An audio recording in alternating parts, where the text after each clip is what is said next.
آیتیں پڑھی گئی تھی.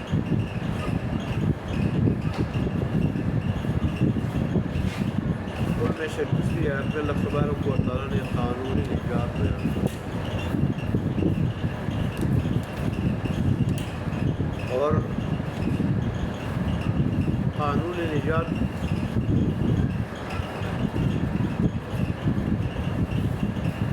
کا ثمرہ اللہ تبارک و تعالیٰ نے یہ بیان فرمایا تھا کہ قانون نجات پہ عمل کرنے کا ایک تو بدلہ ملے گا.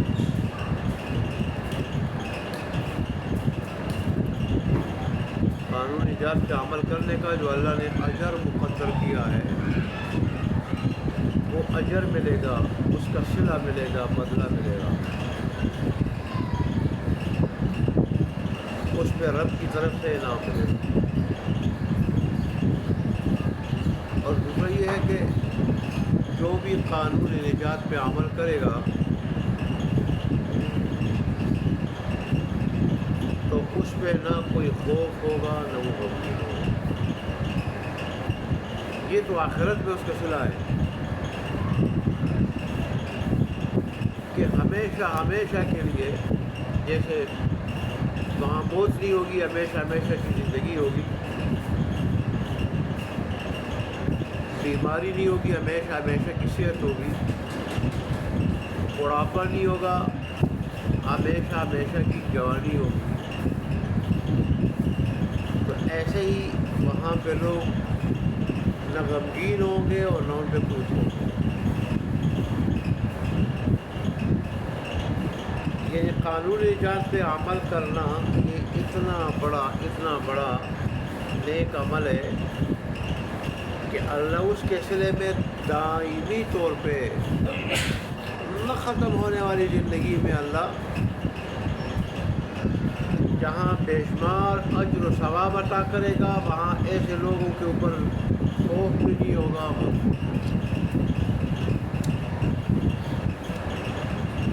وہاں تو ہوگا، دنیا میں بھی ایسا ہوتا ہے کہ جو اللہ تبارک و تعالیٰ کے دین پہ چلنے والے لوگ ہیں،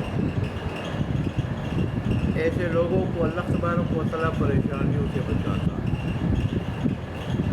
غموں سے اللہ تبارک و تعالیٰ بچاتا ہے. اور اگر کہیں غم آ جائے تو بے چین نہیں ہوتے، بے قرار نہیں ہوتے. اللہ تبارک و تعالیٰ حوصلہ عطا کر دیتا ہے، حوصلہ، صبر عطا کر دیتا ہے. رب کی طرف سے سمجھتے ہوئے اس پہ صبر کرتے ہیں،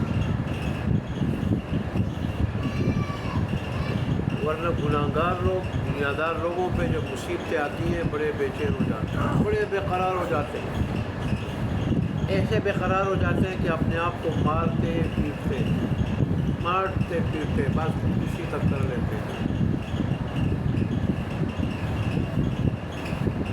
روتے ہیں، اپنے آپ کو آگ لگا دیتے ہیں، بچوں کو مار دیتے ہیں، گھروں کو آگ لگا دیتے ہیں، اور عجیب غریب جملے کہتے ہیں. مصیبت کو برداشت کرنا، رب کی طرف سے سمجھتے ہوئے اس پہ صبر کرنا، یہ بھی نیک لوگوں کا تہوار ہے. یہ بھی قانون ایجاد پہ عمل کرنے کا ثمرہ ہے. حالانکہ دنیا ایسی جگہ ہے کہ یہاں تو دیکھیں انسان کو خوف رہتا ہے صحت کے چھن جانے کا، نعمت کے چھن جانے کا، کسی مصیبت کے آنے کا. یہ جگہ ایسی ہے، لیکن پھر بھی اللہ والے جو ہوتے ہیں، اللہ والے وہ پرسکون زندگی گزارتے ہیں، پرسکون اور اطمینان والی زندگی گزارتے ہیں. اس پریشانیوں کے گھر میں بھی، اس بے چینیوں کے گھر میں بھی، اس مصائب کے گھر میں بھی بڑے اطمینان والی اور بڑی پرسکون زندگی گزارتے ہیں قانون ایجاد پہ عمل کرتے ہیں. سمرے کی جگہ تو آخرت ہے،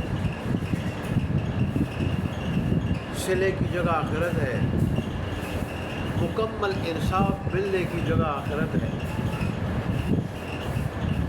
پورا پورا ثمرہ وہاں ملے گا، لیکن اللہ ایسے لوگوں کو دنیا میں بھی سکون اطمینان والی زندگی عطا کر دیتا ہے۔ اللہ خوف سے بے خوف کر دیتا ہے ایسے لوگوں کو، اور غموں سے بے غم کر دیتے ہیں اللہ تبارک و تعالیٰ۔ ارے عمران الحسین لوگ وہ ان کے جسم میں کوئی پھوڑا نکلا تھا، بلکہ ناسور کا دانہ تھا، ایسا تھا کہ نہ کروٹ کے بل لیٹ سکتے تھے اور نہ پیٹھ کے بل، پیٹ کے بل لیٹتے اور گڑا آ رہے ہوتے، تکلیف بڑی، لیکن اس کے باوجود وہ الحمدللہ الحمدللہ کہہ رہے ہو، الحمدللہ رب جب تیری طرف سے میں خوش ہوں، تو راضی تو میں راضی۔ کچھ عرصہ جب انہوں نے ایسا کیا، پھر اللہ نے پردے ہٹا دیے اور فرشتوں کی عام ضرف انہیں نظر آتی، فرشتے آ کے ان سے مصافحہ کرتے تھے، پوچھتے تھے عمران تیرا کیا حال ہے؟ وہ کہتے تھے جب میں فرشتوں کی عام ضرف دیکھتا ہوں، پھر فرشتوں کا میرے پاس آنا، مصافحہ کرنا اور مجھ سے میری بیمار پرسی کرنا، یہ چیزیں جب میں دیکھتا ہوں تو میں اپنی مصیبت، اپنی تکلیف بھول جاتا ہوں۔ یہ ہے قانون نجات پہ عمل کرنے کا صبر، اللہ کو نظر دیتا۔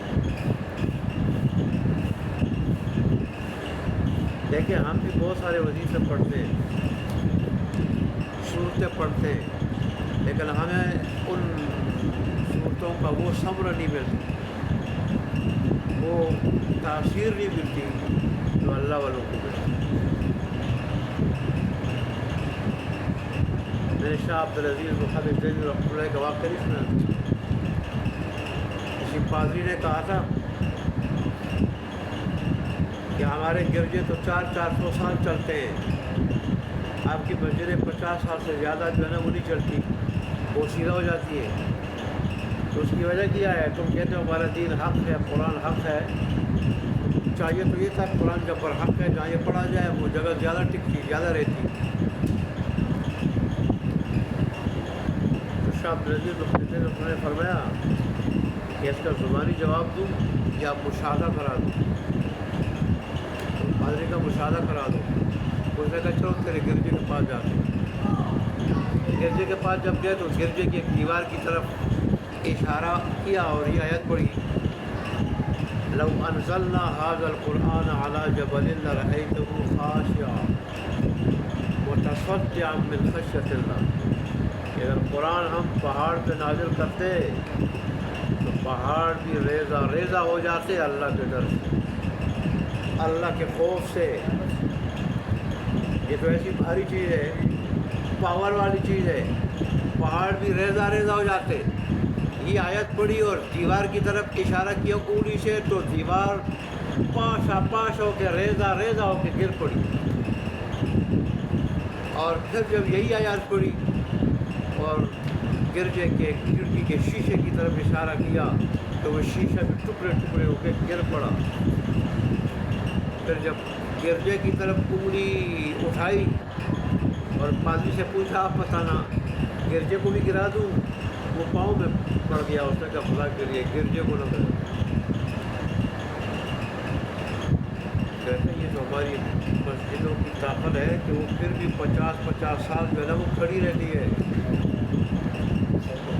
ورنہ تمہارا گرجا تم جو بات کر رہے تھے 400 200 سال جو ہے نا وہ کھڑے رہتے ہیں، وہ تو آیت کے ایک حصے کو مختصر پھٹا ہے، وہ ایک لمحے کے لیے وہ برداشت نہ کر سکا وہ گرجا،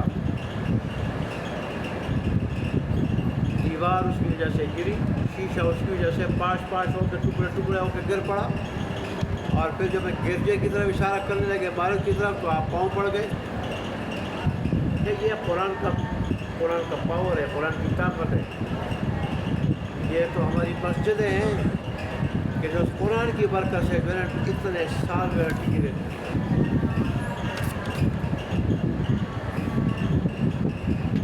تو بہرحال میں عرض کر رہا تھا یہ کہ اللہ والے جب قانون ایجاد پہ عمل کرتے ہیں، اللہ کے ان کی زبان میں، اللہ ان کے ہاتھ میں بڑی تاثیر رکھتے تھے۔ اگر زلزلہ ہو اور ہم پاؤں مارے زمین پہ کہ تھم جا تو زلزلہ تھم جائے گا۔ اگر ہم کسی جنگل کے کنارے کھڑے ہو جائیں اور ہم کہہ دیں کہ اس جنگل میں رہنے والے چرندوں پرندوں درندوں نکل جاؤ، ہمیں یہ جنگل شہر کے لیے چاہیے، ہم نے شہر آباد کرنا ہے، تو کیا وہاں سے چیتے اور شیر اور ریچھ نکل جائیں گے؟ اور اگر کوئی دریا کا پانی نیچے جائے اور ہم چھوٹی سی چٹ لکھ کے کہ اللہ کے حکم سے میں اللہ کے دین کا خادم، تو میں کہہ رہا ہوں اوپر آ جائے گا پانی۔ لیکن حضرت عمر فاروق رضی اللہ تعالیٰ عنہ اور آپ کے بعد اور غلاموں نے یہی کیا، تو زمین کا زلزلہ بھی تھم گیا اور نہر کا دریا کا پانی بھی اوپر آ گیا، اور اس جنگل کو جانوروں نے، درندوں نے، شیروں نے، ہاتھیوں نے، ریچھوں نے خالی کر دیا، صرف اتنا کہہ کر کے خالی کر دیا۔ کیوں؟ قانون ایجاد پہ عمل کرنے والے تھے، اور ایجاد پہ عمل کرنے والے، تو قانون نجات پہ عمل کرنے کی بڑے سہولت ہیں۔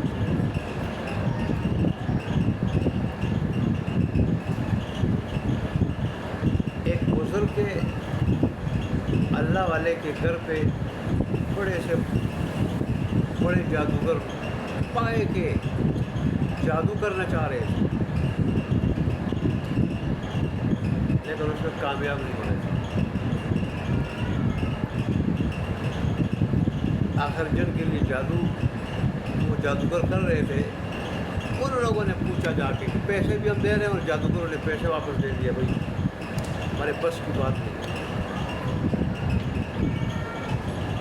ان سے پوچھا، اچھا جادوگروں نے اپنے جنار سے پوچھا، جنار سے کہ بھائی کیوں نہیں جاتے اس گھر کی طرف؟ تو انہوں نے کہا وہاں ہم کیسے جائیں، جب بھی ہم جاتے ہیں وہاں جبرائیل امین کھڑے ہوتے ہیں، جبرائیل امین کھڑے ہوتے ہیں۔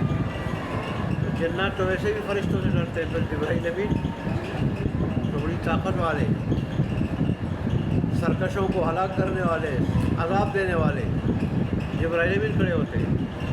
بزرگ سے جب پوچھا کیا کرتے ہو، کیا پڑھتے ہو، تو انہوں نے کہا میں سورہ بقرہ پڑھتا ہوں۔ وہ سورہ بقرہ پڑھے، جبرائیل امین ڈپٹی کے لیے آ جائے، اور ہم 10 بار بھی پڑھے تو کچھ نہ ہو، تو وجہ ہماری زبان وہ زبان نہیں ہے، ہماری زبان میں وہ تاثیر نہیں ہے۔ اور وجہ کیا ہے کہ ہم قانون نجات پہ اس طرح عمل نہیں کر رہے جس طرح ہونا چاہیے۔ ہم میں وہ اخلاص نہیں، ہم میں وہ تقوی نہیں، وہ پرہیزگاری نہیں ہے۔ اب اللہ تبارک و تعالیٰ کے بات وہی ہے، قانون نجات کے پابند نہیں ہے۔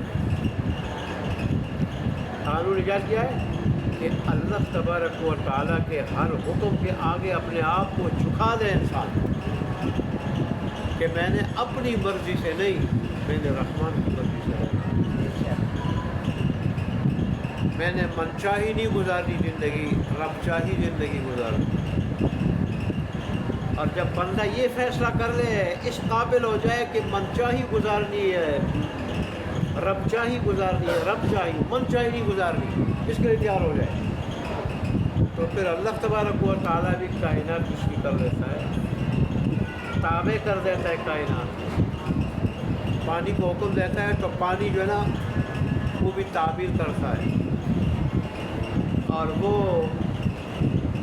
چرند پرند درند کو حکم دیتا ہے وہ بھی تعبیر کرتے ہیں۔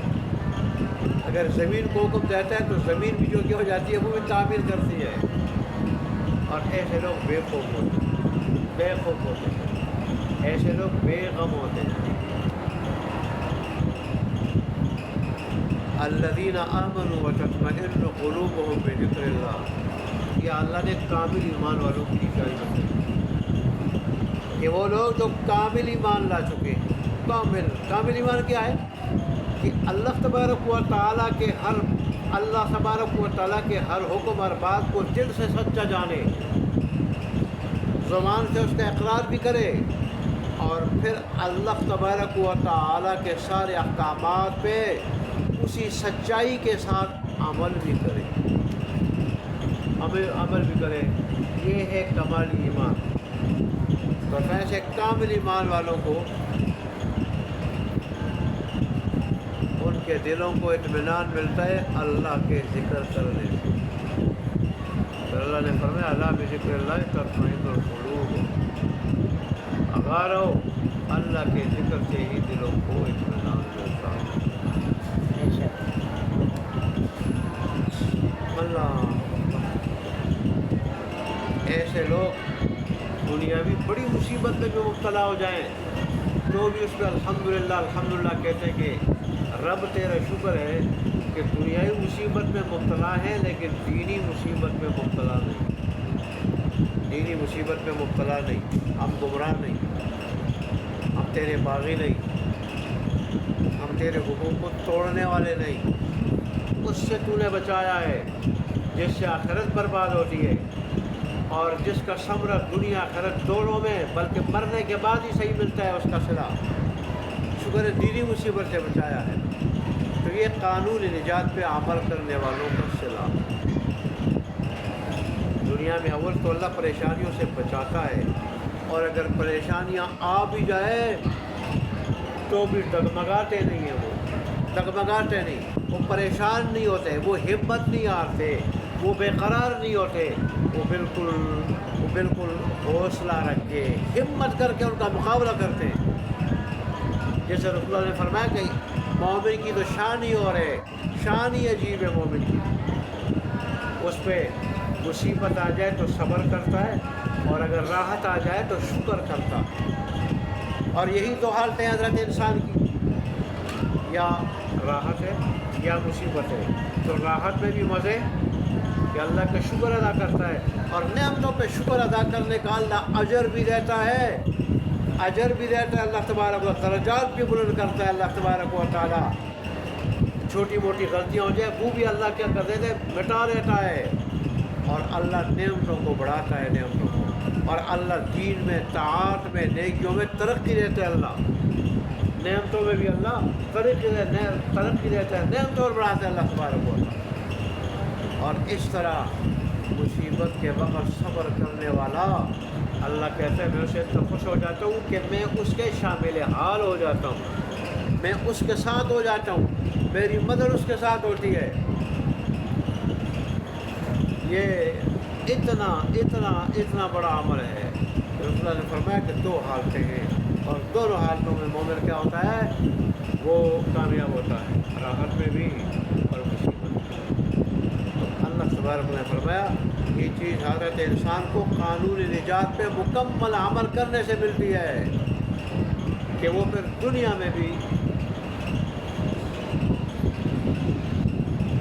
خوف نہیں دیکھتا، دنیا میں بھی بے غم ہو جاتا ہے، بے خوف ہو جاتا ہے، اور آخرت کی دائمی زندگی میں تو بے خوف اور بے غم ہوگا۔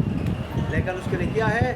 ایک تو اللہ کے آگے، اللہ کے احکام کے آگے، اللہ کے دین کے آگے اپنی ذات کو جھکا دے، اللہ کے ہر حکم کے آگے اپنی ذات کو جھکا دے، اور دوسرا نیکی کرے، نیک اعمال کرے،